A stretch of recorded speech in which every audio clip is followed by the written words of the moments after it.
अस्सलाम वालेकुम।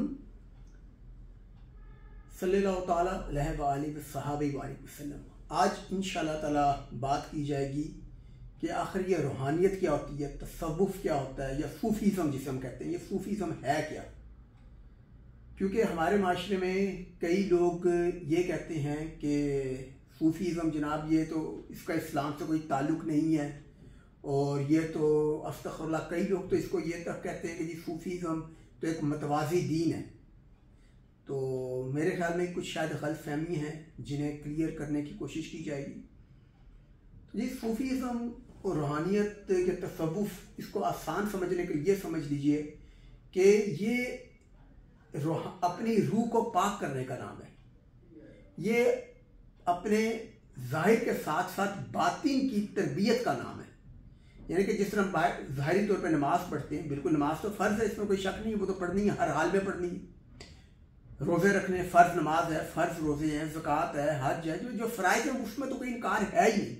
लेकिन इससे आगे बढ़कर जो इंसान अपने रब की खुशनुदी के लिए अपने नफ्स को पाक करने की भी कोशिश करता है, और साथ कोशिश करता है कि बाकी बहन भाइयों के भी नफ्स की पाकी का कुछ एहतमाम करने की कोशिश करे, तो ऐसे इंसान को आमतौर पर हम लोग सूफी कहते हैं। जो सूफी होता है, जिसे आप दरवेश कह लें, वली अल्लाह कह लें, जिसके बारे में हमारा गुमान है कि जी ये वली अल्लाह, ये सूफी है, दरवेश है, हमारा गुमान है। असल में किसका क्या मुकाम है तो अल्लाह ताला ही बेहतर जानते हैं। लेकिन जो हम जिनके बारे में हम आम तौर पर समझते हैं कि ये सूफी बुजुर्ग हैं या वली अल्लाह हैं या नेक लोग हैं, तो इनके अंदर आपको एक चीज़ नजर आएगी कि इनकी एक बहुत बड़ी निशानी यह है कि इनके हर काम में आपको नजर आएगा कि इनकी कोशिश होती है कि अपने रब की खुशनुदी के लिए काम करें। मिसाल के तौर पे एक ऐसा इंसान अगर अपने बच्चों से भी प्यार करेगा तो उसकी नीयत भी यही होगी कि मैं अपने रब को खुश करने के लिए कर रहा हूँ, क्योंकि बच्चे भी अल्लाह ताला की नेमत है, तो अल्लाह ताला की नेमत है तो इसलिए मैं उनसे प्यार करूँ। अल्लाह ताला के शुक्राने का एक तरीका है। अगर अपने माँ बाप से, अपने बीवी बच्चों से, बहन भाइयों से, रिश्तेदारों से भी अच्छा सलूक करेगा, मोहब्बत करेगा, तो उसका असल मकसद उसकी बैक के ऊपर अपने रब की खुशनुदी हासिल करना होगा। अगर अपने दोस्तों के साथ, रिश्तेदारों के साथ, सबके साथ बेहतर सलूक की कोशिश करता है, तो उसका असल मकसद रिश्तेदारों की खुशनुदी हासिल करना नहीं होगा, असल मकसद उसका अपने रब की खुशनुदी हासिल करना होगा। तो ये लोग होते हैं जिन्हें हम आम इस्लाम में कहते हैं कि जिनकी जिंदगी का असल मकसद अपने रब की खुशनुदी हासिल करना है, और ये लोग सिर्फ फ़राइज़ की हद तक महदूद नहीं रहते। ऐसे लोग फ़राइज़ के साथ साथ लोगों की मदद में भी कोशिश करते हैं, लोगों की इस्लाह की भी कोशिश करते हैं, नफली इबादत में भी बहुत बढ़ चढ़ के कोशिश करते हैं हिस्सा लें। ऐसे लोगों को आमतौर पर हम लोग कहते हैं सूफी। इनकी एक और बहुत बड़ी निशानी है कि हमारे यहाँ जो एक आम हमारे माशरे में कुछ मशहूर फ़िरके बने हुए हैं, जिस तरह बरेलवी हैं, कोई देवबंदी है, कोई अहले हदीस है, कोई वहाबी है, कोई शिया है, तो इनमें से एक बहुत बड़ी तादाद इन फ़िरकों के उल्मा की ऐसी है और अवाम की भी ऐसी है जो एक दूसरे के पीछे नमाज तक नहीं पढ़ते, और एक दूसरे को नौफ मिला, कई तो कोई किसी को बिदअती कह रहा है, कोई किसी को गुस्ताख कह रहा है, तो कोई किसी को कह रहा है कि ये शिर्क करता है। गर्ज ये कि ये ऐसी नफरतें ये हमारे कई उल्मा माशरे में तमाम काबिल कदर है, लेकिन फैला देते हैं कि उसके बाद बरेलवी को समझ नहीं आता कि देवबंदी और वहाबी के पीछे नमाज पढ़ूँ या ना पढ़ूँ, या देवबंदी वहाबी को नजर नहीं आता कि बरेलवी के पीछे नमाज ना पढ़ूँ या ना पढ़ूँ, शिया के पीछे पढ़ूँ ना पढ़ूँ, क्योंकि इनके उल्मा इनकी कुछ ऐसी तरबियत करते हैं कि एक दूसरे के लिए शदीद नफरत पैदा कर दी जाती है। जबकि सूफीज़म, रूहानियत, तसव्वुफ, वो इससे बिल्कुल फर्क है। सूफीज़म में आप रूहानी बुजुर्गों के पास, सूफी बुजुर्गों के पास चले जाए तो आपसे नहीं पूछेंगे कि तुम देवबंदी हो, बरेलवी हो, अहले हदीस हो, शिया कौन हो। वो आपको कोशिश करेंगे रब के करीब करें। वो आपको कहेंगे भाई नमाज पढ़ो, वो आपको कहेंगे आप भूखे हैं तो खाना खाओ। अगर वो उनकी कोई मदद कर सकते तो मदद कर देंगे, ख्वाह वो यहूदी हो, सिख हो, ईसाई हो, कोई भी हो, उसकी मदद करने की जहां तक उनकी मुमकिन होगा कोशिश करेंगे, कर सकते होंगे तो कर देंगे, और उन्हें कोशिश करेंगे कोई ऐसी बात कह दें, समझा दें कि वो रब ताला तक पहुंचने में उन्हें मदद मिल सके। ये होगा सूफी। सूफी तफरके से पाक होगा। सूफी इस बहस में नहीं पड़ेगा कि उसके पास आने वाला देवबंदी या वहाबी या शिया या अहले हदीस है, वो सबको वेलकम करेगा। वो सबको अपने पीछे भी नमाज पढ़ने की दावत देगा, उनके पीछे भी नमाज पढ़ लेगा, क्योंकि उसका मकसद है कि लोगों को मिला के रखना और फिर अल्लाह से उनका ताल्लुक जोड़ने की कोशिश करना। हमारे बहुत सारे मुकातिब स्पीकर ऐसे होते हैं कि जब आप उनके पास बैठते हो तो आपको ऐसा एहसास होता है कि वो शायद लोग आपसे अच्छे तरीके से बात कर रहे हैं, लेकिन चंद मिनटों के बाद या घंटों के बाद वो अपने मतलब पर आ जाएंगे। वो कहेंगे भाई हमारे फलां पीर साहब है, बस आप उनसे बैत हो जाएं, और वो आपको मतलब गर्ज ये कि ऐसे लगता है कि कई लोगों की तबलीग का मकसद यही होता है कि बस आप हमारे फिरके में दाखिल हो जाएं या हमारे पीर साहब से के मुरीद बन जाएं। यार आप लोगों को अल्लाह के करीब करने की कोशिश करें ना। सूफी कौन सा है, ना तो आपको अपने साथ अटैच करने की कोशिश करेगा, वो आपको अल्लाह का पैगाम पहुंचाएगा, दीन की बात पहुंचाएगा, आप सुनेंगे तो खुशी से बता देगा, नहीं सुनेंगे तो वो बुरा नहीं मनाएगा,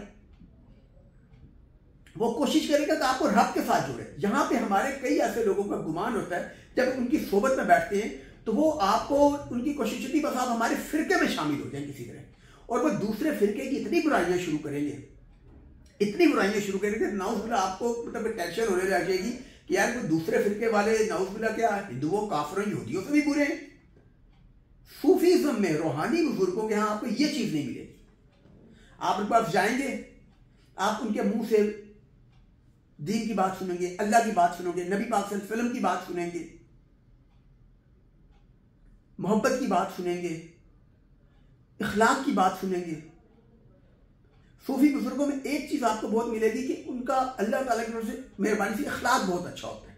नहीं तो आपने नोट किया होगा हमारे यहाँ जो कई रवायती उलमा इकराम है वो तो अस्तगफुरुल्लाह इतनी गंदी जुबान इस्तेमाल करते हैं, खासकर दूसरे मुकातबे फिक्र के मुसलमानों के लिए, और बढ़ बढ़ के बुरी जुबान इस्तेमाल करते हैं और अपने से दूसरे फिरके वाले को हकीर समझते हैं और हकीर साबित करने की कोशिश करते हैं और बल्कि जलील करते हैं।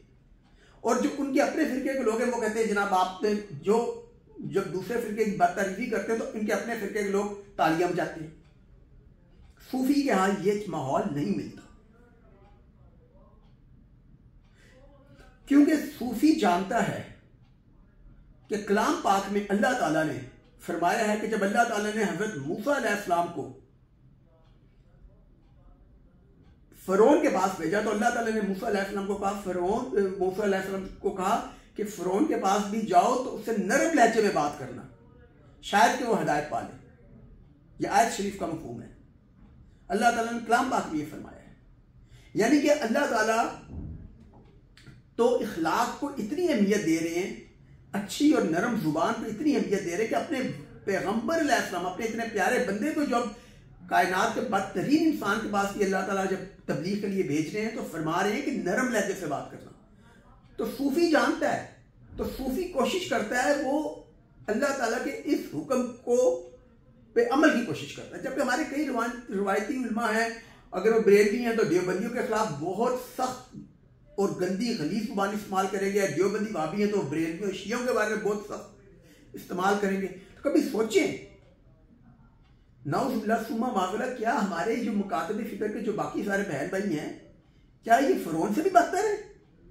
नाउज़ुबिल्लाह, अल्लाह ताला तो हज़रत मूसा अलैहिस्सलाम को कह रहे हैं कि फरौन जैसे बंदे से भी नरम लहजे में बात करें। तो हम आपस में एक दूसरे से बात करते हुए नरम लहजा इखलाक क्यों नहीं इख्तियार कर सकते? काश कि यही चीज हमारे आजकल के कई सियासी लीडर और मजहबी लीडर दोनों समझ लें।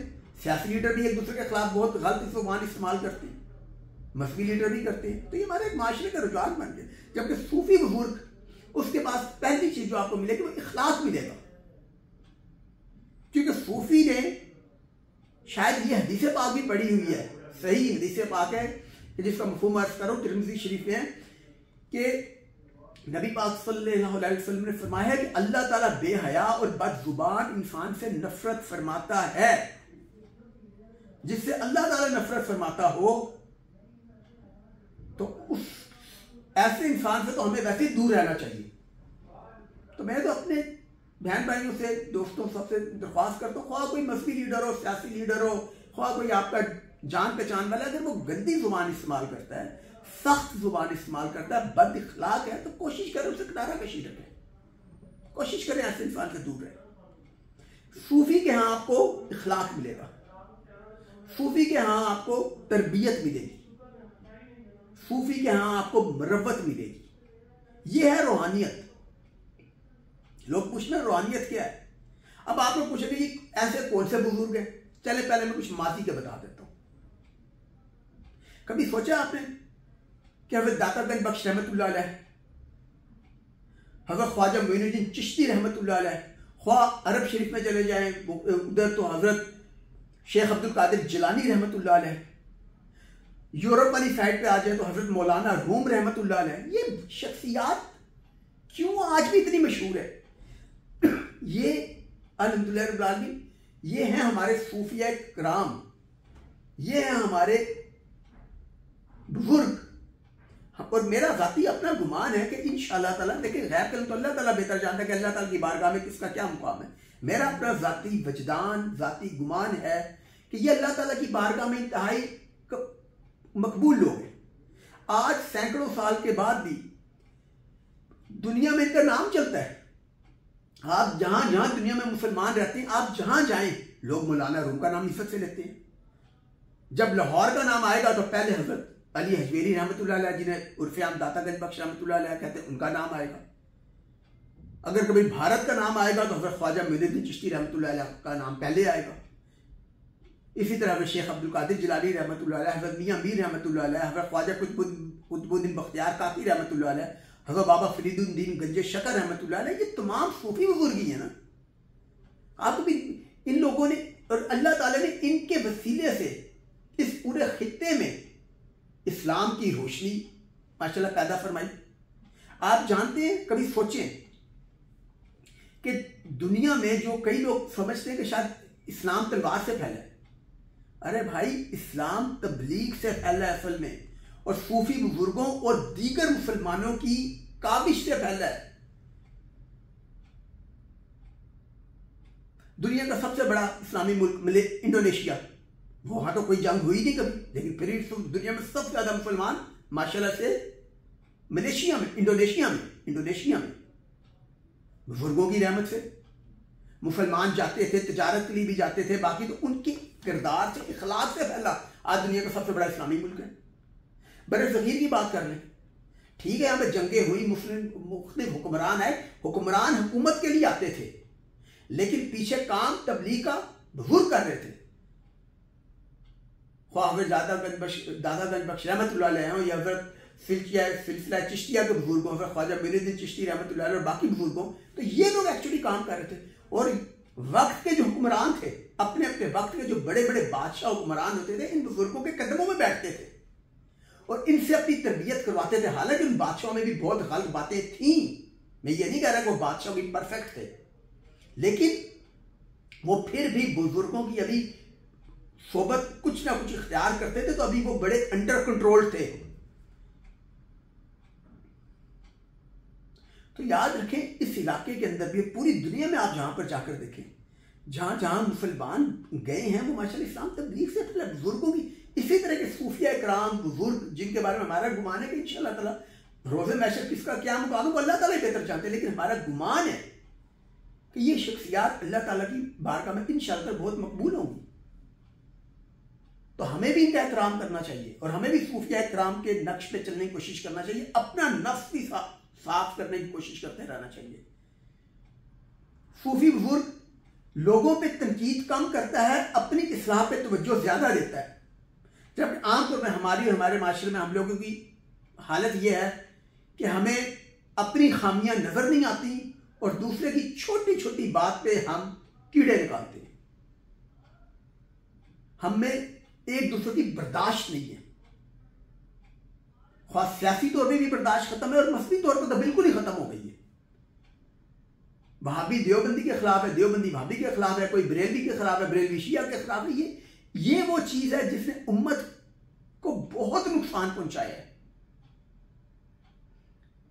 और इस चीज को हमें समझना होगा। हमें देखें, सूफिया इकराम की जो किताबें हैं, इनके अंदर कई बातें गलत भी हैं, लेकिन हमारे पास इस बात की कोई गारंटी नहीं है कि वो जो किताबें हैं जिनमें गलत बातें लिखी हुई हैं वो उन सूफिया ने वाकई लिखी भी है नहीं है। क्योंकि हमारे माशरे में आजकल बहुत सारे लोग जो सूफिया इकराम के साथ कई बातें मनसूख कर देते कि जी फलां सूफी बुजुर्ग ने या फलां बुजुर्ग ने अपनी किताब के अंदर ये लिखा हुआ है, तो इससे तो पता चला कि जी सूफी तो है ही खराब। यार वो सैकड़ों साल पुरानी, 800-1000 साल पुरानी किताब जो आप जिसका हवाला दे रहे हैं और उससे कह रहे हैं कि ये फलां बुजुर्ग से मनसूब है, उसके अंदर हो सकता है 1000 साल के अंदर किसी ने कोई वो चेंज कर दिया हो, कुछ कर दिया हो, बिल्कुल हो सकता है। सिर्फ जिसमें कोई तब्दीली नहीं की गई, जिसके बारे में यकीन है, वो सिर्फ कलाम पाक है, क्योंकि उसके बारे में अल्लाह ताला ने खुद कहा है कि कलाम पाक को अल्लाह ताला ने अपनी हिफाजत में रखा हुआ है। बाकी किसी बुजुर्ग से मनसूब अगर कोई किताब है, उसमें कोई बात खिलाफ शरअ है, तो उस चीज़ को तो हम भी नहीं एक्सेप्ट करते और करना चाहिए भी नहीं, क्योंकि हमारे लिए दीन की जो बुनियादी टेक्स्ट बुक है वो कलाम पाक है और उसके बाद सही हदीस पाक है। जो भी चीज़ कलाम पाक और सही हदीस पाक के खिलाफ जाए, ख्वाह वो किसी भी बुजुर्ग की है, ख्वाह किसी सूफी बुजुर्ग की भी किताब में लिखी हो, आप उस पर अमल मत करें, उसको दुरुस्त मत जाने। लेकिन जो बाकी उनकी अच्छी बातें हैं उन पे अमल करें, क्योंकि देखिए इसी तरह में अच्छे बुरे लोग हर फिरके में मिल जाएंगे, बरेलवी भी हों, अहले हदीस भी हों, देवबंदी हों, वहाबी हों, शिया हों, या इस तरह इनमें आपको अच्छे बुरे हर किस्म के लोग मिल जाएंगे। लेकिन जो इंसान ला इलाहा इल्लल्लाह मोहम्मद रसूलुल्लाह पढ़ता है, नबी पाक सल्लल्लाहु अलैहि वसल्लम को अल्लाह ताला का आखिरी रसूल मानता है, नमाजों पे यकीन रखता है, ज़कात पे यकीन, उसके फ़राइज़ पे यकीन रखता है, तमाम बुनियादी फ़राइज़ को मानता है, तो यार कम से कम ठीक है, उसमें बाकी कई कमजोरियां हो सकती हैं। बाकी यार वो नमाज पढ़ते हुए हाथ ऊपर रखता है या हाथ नीचे बांधता है, रफ़ा यदैन करता है, रफ़ा यदैन नहीं करता, आमीन ऊंची कहता है या नहीं कहता, मज़ारात पे जाता है या नहीं जाता, यार ये बातें बाकी के इख्तलाफात अपनी जगह, लेकिन कम से कम उसको मुसलमान तो माने आपस में एक दूसरे को। हम लोग तो इन्हीं बातों पे एक दूसरे से उलझ रहे होते हैं कि जी उसने अजान से पहले दुरूद पाक पढ़ा है तो वो ठीक है, तो कोई कहता है नहीं पढ़ा तो वो गलत है। हम इन चीज़ों में उलझ गए हैं। जो मुश्तरक चीज़ें उन पर आए, जो बुनियादी अकायद हैं, अल्हम्दुलिल्लाह रब्बिल आलमीन, एक दूसरे को मुसलमान जाने, प्यार मोहब्बत की बात समझाना चाहते समझा दे, कोई अमल करता है ठीक है, नहीं करता है तो उसको सब मुसलमान तो जाने। तो सूफिया हमें ये तालीम देते हैं। तो आज भी आपको ऐसे माशरे में बुजुर्ग मिल जाएंगे जो फिरका वारियत से अलग होकर अल्लाह के करीब आपको करने की कोशिश करेंगे। और सूफी बुजुर्ग की एक और निशानी बताऊं, वो आपसे कभी पैसे की या किसी मदद की उम्मीद इंशाअल्लाह ताला आपको नजर आएगा नहीं रखता। वो आपसे उम्मीद नहीं रखता कि आप उसे कोई फायदा पहुंचाए। वो तो यार आप उसके पास जाएंगे, वो आपको कोई दीन की बात बताएगा और अल्लाह ताला के साथ आपका ताल्लुक जोड़ने की कोशिश कर देगा। That's all. कोशिश करेगा कि आपका और रब का ताल्लुक जुड़ जाए, आपके दिल के अंदर अल्लाह ताला और अल्लाह ताला के बाद नबी पाक सल्लल्लाहु अलैहि वसल्लम की मोहब्बत पैदा हो जाए, नबी पाक सल्लल्लाहु अलैहि वसल्लम के सहाबा से आपकी मोहब्बत पैदा हो जाए। इतनी सी बात करेगा, आपसे कोई फिर गर्ज नहीं होगी। क्यों? क्योंकि उसका मकसद अपने रब को खुश करना है। यह है तो रूहानियत, तसव्वुफ। कई लोग समझते हैं कि शायद सूफीज़्म का मतलब है कि जंगलों में निकल जाओ और पहाड़ों में निकल जाओ, इंसानों से दूर निकल जाओ, और मतलब कि ये सूफीज़्म है। नहीं है ये सूफीज़्म तो वही है जो कारोबार भी कर रहा है, नौकरी भी कर रहा है, काम भी कर रहा है। एक आम आदमी भी हो सकता है, कोई भी हो सकता है सूफी। सूफीज़्म बेसिकली वली अल्लाह बनने का रास्ता बताएगा आपको। वली अल्लाह का मतलब है अल्लाह का दोस्त। वो आपको रास्ता बताएगा कि आप अल्लाह के दोस्त कैसे बन सकते हैं। क्योंकि हम लोग कई बार पूरी उम्र वली अल्लाह ढूंढने में लगा देते हैं। हो सकता है जिसे आप वली अल्लाह समझ रहे हैं, हो सकता है वो वली अल्लाह ना हो सकता है वो आप बरेलवी, देवबंदी, अहले हदीस, सूफी या कोई भी है, आप जिसे वली अल्लाह समझ रहे हैं, हो सकता है वो वली अल्लाह ना हो, लेकिन वो आपको वो रास्ता बताएगा कि आप खुद वली अल्लाह बन सके, अल्लाह के दोस्त बन सके। वो क्या रास्ता है? वो रास्ता यही है कि कम से कम फराइज की पाबंदी करो, अल्लाह की मखलूक से मोहब्बत करो, अपनी जिंदगी से लोगों से मतलब लगाना छोड़ दो, सिर्फ अल्लाह की खातिर लोगों से ताल्लुक जोड़ो और अल्लाह की खातिर लोगों से ताल्लुक तोड़ दो। लेकिन इखलाक को अपने साथ थाम के रखो। इखलाक, तमीज, मरवत, ये सूफीज़्म की बुनियाद है। याद रखिएगा, बुखारी शरीफ की हदीस पाक है, सही हदीस पाक है, बुखारी शरीफ की, इसका मफ़हूम अर्ज़ कर रहा हूं कि अल्लाह ताला फरमाते हैं कि अल्लाह ताला फ़र्ज इबादत से सबसे ज़्यादा मोहब्बत करते हैं। फ़र्ज इबादत करने से बंदा अपने रब के बहुत करीब आ जाता है। उसके बाद उसके बाद जो इंसान फर्ज इबादत के बाद कसरत से नफली इबादत करता है तो अल्लाह ताला उससे खास मोहब्बत करने लग जाते हैं, और फिर अल्लाह ताला उसके हाथ बन जाते हैं जिनसे वो काम करता है, अल्लाह ताला उसके पैर बन जाते हैं जिनसे वो चलता है, अल्लाह ताला उसकी आंखें बन जाती हैं जिनसे वो देखता है, अल्लाह ताला उसके कान बन जाते हैं जिनसे वो सुनता है, और फिर वो अल्लाह ताला से जब भी जो दुआ मांगता है तो अल्लाह ताला उसे वो अता करते हैं। और ये मुकाम कब मिलता है? जब इंसान नफली इबादत की कसरत करता है फर्ज इबादत के साथ साथ। यानी फर्ज इबादत तो करनी है, उसमें कोई माफी नहीं है, लेकिन फिर जो नफली इबादत है ये आपको सूफी आपको नफली इबादत और वज़ाइफ की तरफ भी माइल करता है ताकि आप खुद वली अल्लाह बन सके, अल्लाह के दोस्त बन सके। क्योंकि बुखारी शरीफ की हदीस पाक से हमें वली अल्लाह बनने का रास्ता भी मिल गया कि आपने फर्ज इबादत करनी है, फराइज की पाबंदी करनी है, उसके बाद नफली इबादत कसरत से करें।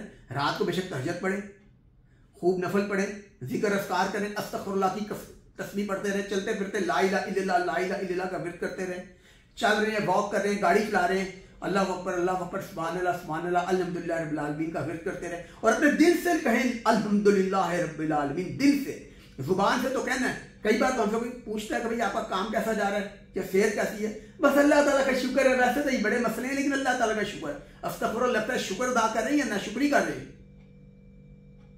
कभी सोचे ना हम करते क्या हैं? अल्लाह ताला का शुक्र अदा करें। जब जुबान से कहें ला इलाहा इल्लल्लाह मुहम्मद रसूलुल्लाह, और जुबान से जब कहें ना अल्हम्दुलिल्लाह रब्बिल आलमीन, अपने दिल से भी अपने रब का शुक्र अदा करें। नाशुक्री हमारे माशरे में आम हो गई है। अस्तगफुरुल्लाह, अपने रब का शुक्र अदा करें दिल से और खुद वली अल्लाह बनने की कोशिश करें। तो आज कोशिश की गई है कि इस मुख्तसर से क्लिप के अंदर सूफीज़म, रूहानियत से मुतालिक कुछ बुनियादी बातें की जाएं, और जो इससे मुतालिक कुछ खदशात लोगों ने फैलाए हुए हैं इनको दूर करने की कोशिश की जाए। तो अल्लाह ताला नबी मोहतरम सल्लल्लाहु ताला अलैहि वसल्लम के तुफैल हम सब के तमाम गुनाहों को माफ़ फरमाएं। अपनी दुआओं में याद रखिएगा। अस्सलाम वालेकुम।